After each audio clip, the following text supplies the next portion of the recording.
transport spending in the area where it is and local community projects on it. Owen Paterson, Diane Bartlett, your instrument is there, so what's your view?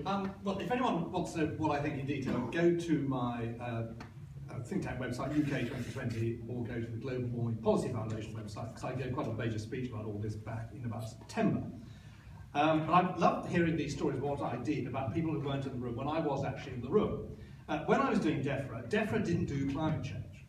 DEFRA did adaptation. We published a massive report on that. I didn't have to get my scientist in every week to talk about climate change. I met him every week anyway, because we had regular meetings. It was the two, actually, because I think, interestingly, Mr. Chris Hu has been wiped out of Lib Dem history. There were two Secretary of State. One went to jail, and one carried on. They both had an absolute clear belief in this stuff. And, you know, I've got to respect the Democrats. They've absolutely stuck to their guns on this. And they were very, very keen on pursuing the extensive use of wind as a means of generating renewable energy. Now, my view was pretty simple. This technology peaked sometime in the late Middle Ages. It doesn't work.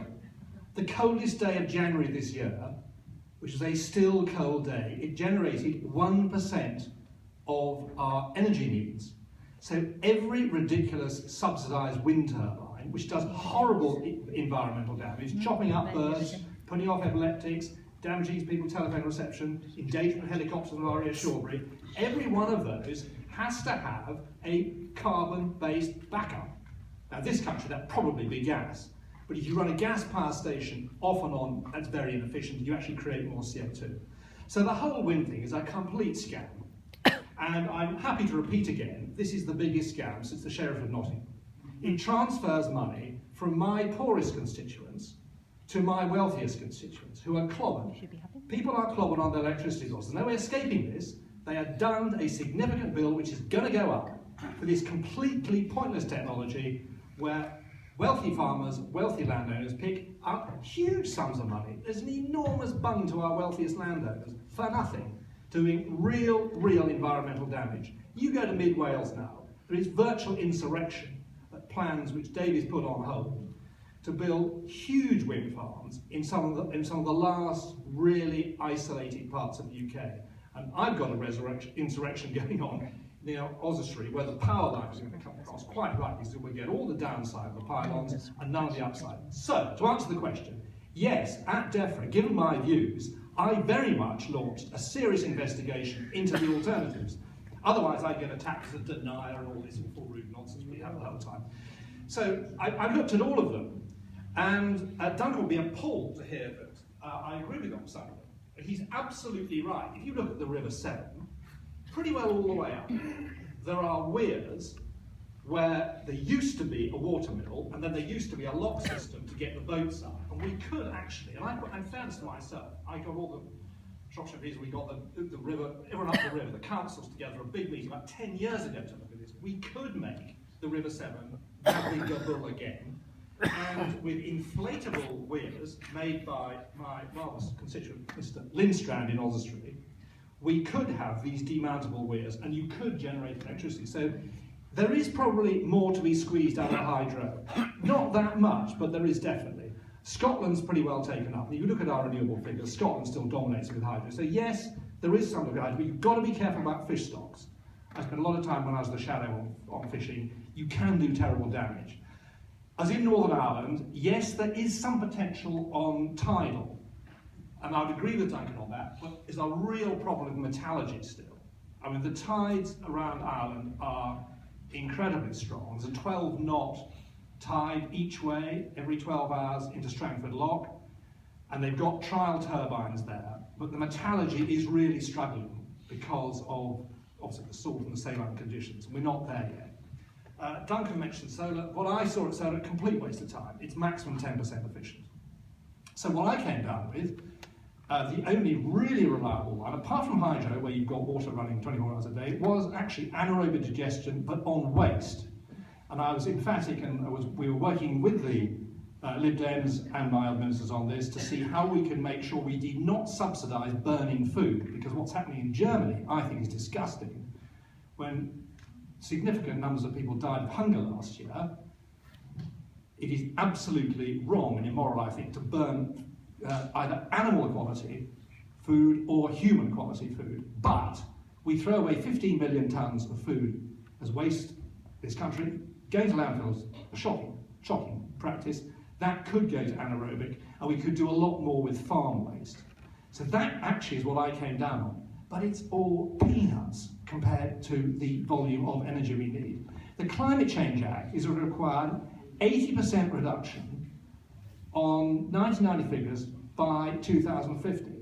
I bet hardly any of you realise that means scrapping all petrol and diesel vehicles, all of them. It means scrapping all diesel, coal and gas heating. It means scrapping all gas heating for cooking. See where we're going? It's simply either going to happen and people are going to die, or it's not going to happen. And the only two options left are a huge investment in nuclear, and I couldn't find enough substantial sites with access to enough cold seawater, similar to as that required by Hinkley C, to deliver the required amount of energy. And that means you fall back on this staggering volume of wind turbines. I came up with a figure of 90,000 wind turbines, but even that wouldn't work because on that miserable cold still day in January, they wouldn't be working. So sometime, the world's going to wake up to this enormous scam, because Tom talks about catastrophe down the road. I'm happy to accept the theory. I discuss it with my scientists in DEFRA. It's just not happening. Temperatures have not increased. There has not been a significant increase in temperature for the last 18 years. So what's happening to the Arctic then? The poors can join the army. The poors can pay its taxes. The poors can get married. That's how long it's gone on for. Put my hand up. And they're really struggling to come up with theories as to why this has happened, because we saw a rise in temperatures leading up to the early part of this century without a big increase in CO2. Then we saw a drop. We've seen another very similar rise. These are very, very marginal increases in temperature. And what we should remember is that 40,000 people died in this country this winter because of fuel poverty. And that is what we should also remember, is that we do have a fantastic, God-given chance in shale. Shale has reduced the American emissions of CO2 to levels not seen since the 1960s, and it has also enabled whole industries to come back to America, which are no longer viable in places like China. So, given our very strict regulatory regime here, I strongly recommend that that is one of the options we look at. And then the last thing, which not in your backyard, is combined heat and power. Most of our power stations, 45% of the heat goes straight up the chimney. There are really good examples like Freiburg in Germany, and very interesting stuff has been done in Massachusetts. If you go to, I won't go on too long now, but if you go to my speech, that was one of the other key pillars. What they effectively do there is sell heat and give away the electricity for free. And that is something we should really be looking at. We should much more efficient use of our power stations through combined heat and power. Fairly briefly, doesn't know to come up with a couple of Do they all have their water setting on fire? The world has warmed in the last 18 years. To deny that is flying in the face of the evidence. And that's all the organisations. The warmest years have occurred since the year 2000. Last year was the warmest year on record for the world temperatures. So to try and stand here or sit here and deny that is treating you for madness. The reality is the world is warming. And if you look at the consequences of that, you can see in terms of the Arctic ice, the rate of loss there are exceeding the expectations. If you look at the acidification of the oceans, it's exceeding the expectations. So we're not perfect. We haven't got another world to play around with where we can put a little bit more carbon in and see the result of it. We work with climate modelling, but we are well within those expectations. Now you can take a huge gamble and say, well, I don't think it's going to get any worse. We'll go for a moderate bit of warming. That doesn't sound too bad. We don't live on sub-Saharan farms where we'll be starving as a result of that. We'll put up with that. We can inflict that on the world. Or we can take a more responsible attitude, which is to say, we've only got one world. It is the lives of our children and our children's children we're gambling with here. We can live within 2-degree warming, because that's what we're talking about, not stopping warming. We're trying to limit it to a 2-degree warming. We can decarbonise the economy. It will not be easy, but good grief, compared to the other things we've overcome, the technology is there to do it. There's a few things Owen didn't mention. There's things like geothermal, getting warm water out from the groundwater, which is working very effectively in many areas.